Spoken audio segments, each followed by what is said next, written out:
Людочка, умница, красавица, швея от Бога, да просто хорошая женщина, всегда пользовалась уважением у окружающих.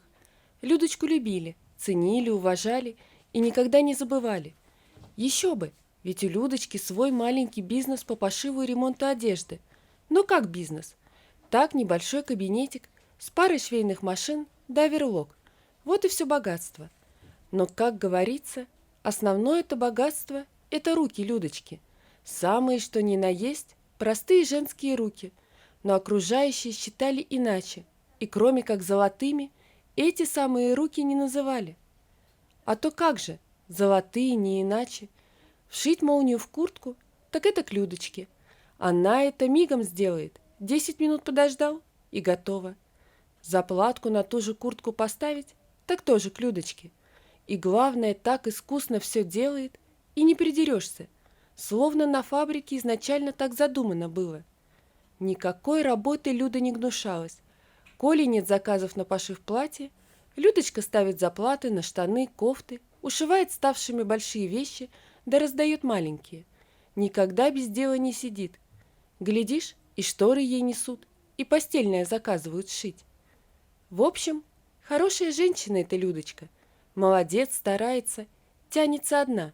Мужик-то никудышний оказался, лоботряс. Не выдержал деятельную натуру Людочки, да сбежал, оставив ее одну с 3 детьми. Старшая уже в колледже училась, а младшая в детский сад ходила. Средняя между ними, старшее звено школы, вот-вот выпускной. Люда и на работе все успевала, и дома все в руках горело. Порядок идеальный, в огороде ни соринки. Дочки опять же помогали во всем, что старшие, что младшие, везде с матерью, во всем подсобят, видят, как ей бедненькой трудно. А вот средняя нет, с линцой девица была, сроду чашку за собой не помоет, кровать не заправит. Сидит в кресле, да в телевизор пялится, сериалы смотрит и о жизни красивой мечтает. А такой, где все у нее есть, а делать ничего самой не надо. А почему нет? Кино, оно, конечно, выдумка, да только откуда сюжеты-то идут? Конечно же, из жизни реальной. Есть девушки, которым везет в жизни, и любовь, и богатство в одном флаконе находят. А всего-то и надо, что красивой родиться. Этого у Аленки не отнять. Красавица каких поискать. И коса русая, и глаза голубые, и фигура. Все есть. Только в головке этой симпатичной каша сплошная. Мама про уроки дочке твердит, а та, знай себе, ноготочки пилит, глазки красит, да в окошко тоскливо смотрит. Кому, говорит, нужны эти уроки твои, да знания? Не хочу я, как ты, над барахлом драным корпеть, чинить его. Вот поступлю на секретаршу учиться, потом в офис работать устроюсь, начальника очарую. Он ведь будет непременно молодой, да не женатый. Замуж за него выйду и буду жить припеваючи. Людочка к ней и так, и сяк, мол, не бывает так, как тебе видится, а если и бывает, то раз на миллион. Учись, лишним не будет, и уберись, наконец, в своей комнате. Развела, понимаешь ли, бардак, ногой ступить некуда. А дочка, знай себе, смотрит на мать чистыми наивными глазами и делать ничего не спешит.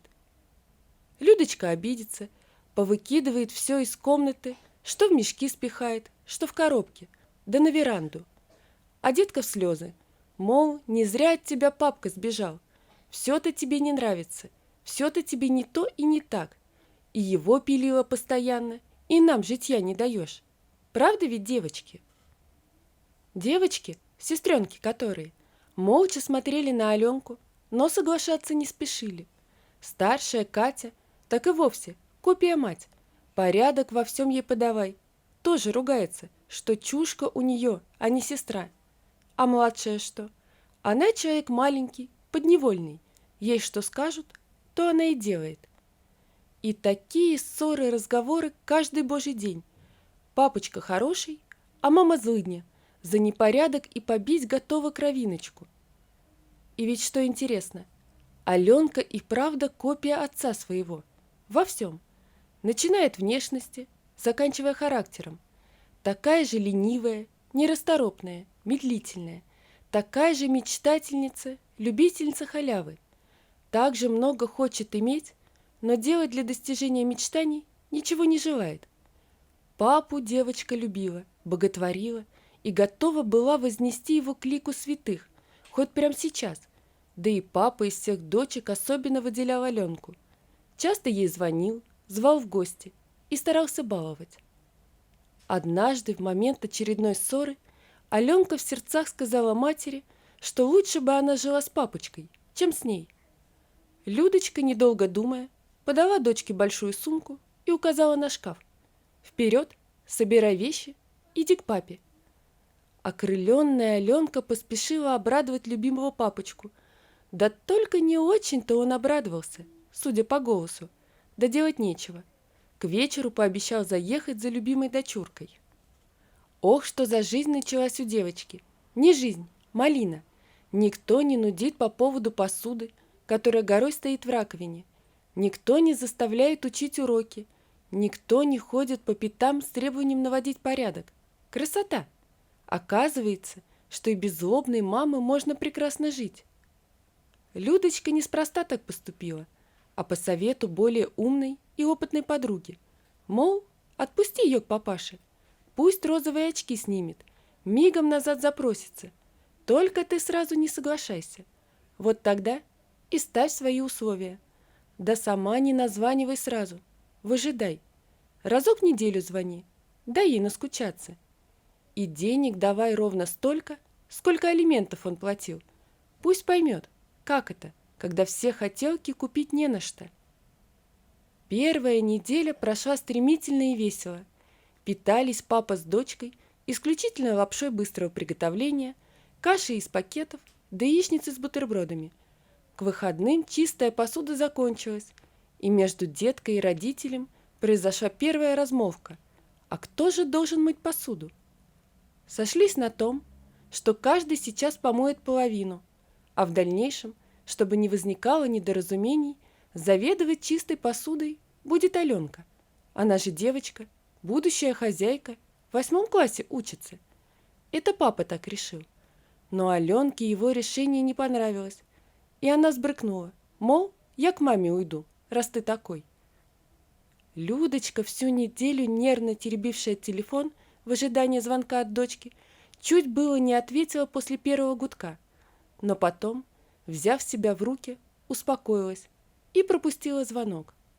Ругая себя, на чем свет стоит, мать уже было собралась перезвонить, но телефон вновь ожил. «Мам, я домой возвращаюсь. Приезжай, забери меня отсюда».